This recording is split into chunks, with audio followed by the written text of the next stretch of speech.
The St John Ambulance Service has an ambitious new goal this month to equip 10,000 people with the skills to intervene when someone suffers a heart attack. Shocktober is covering life-saving steps including CPR, chest compression and correct use of a defibrillator. Mare Haimona Riki joined a Shocktober training session at Pourewa in Ōrākei. Training whānau to save lives. In the instance that one of our kaimahi at work or our whānau members that are around our community, we're able to help them, we're able to at least get that first lot of CPR in while the ambulance comes, it can make the difference between life or death.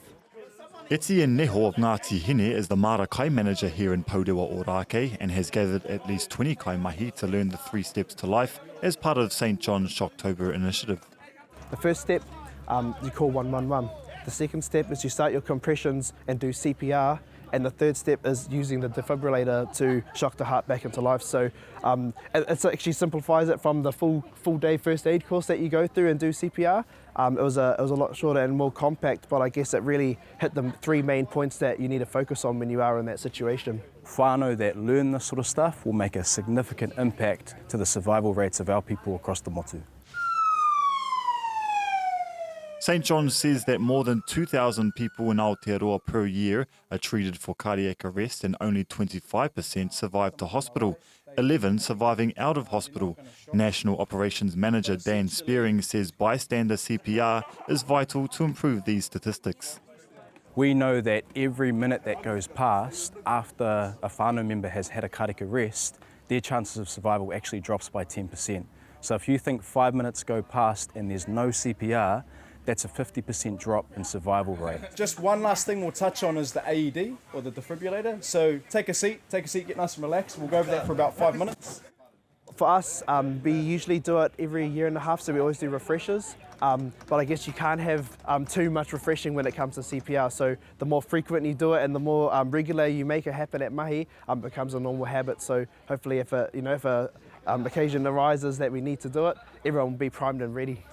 Things can get competitive during the training sessions, but the essential importance of these skills is the priority.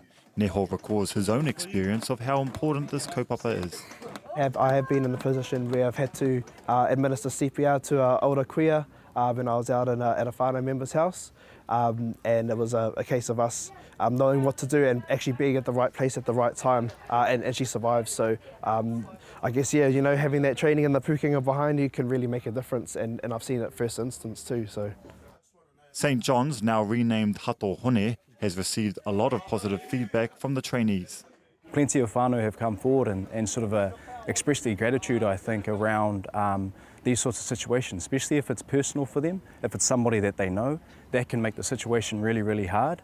But what I've heard from lots of feedback from whānau is that just having that simple knowledge and to build that confidence, you're actually able to better perform and deliver CPR and actually save someone's life. I think everyone should get amongst it. It's an awesome kaupapa.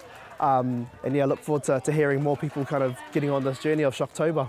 Mare Haimona Riki, te Ao Tapatahi.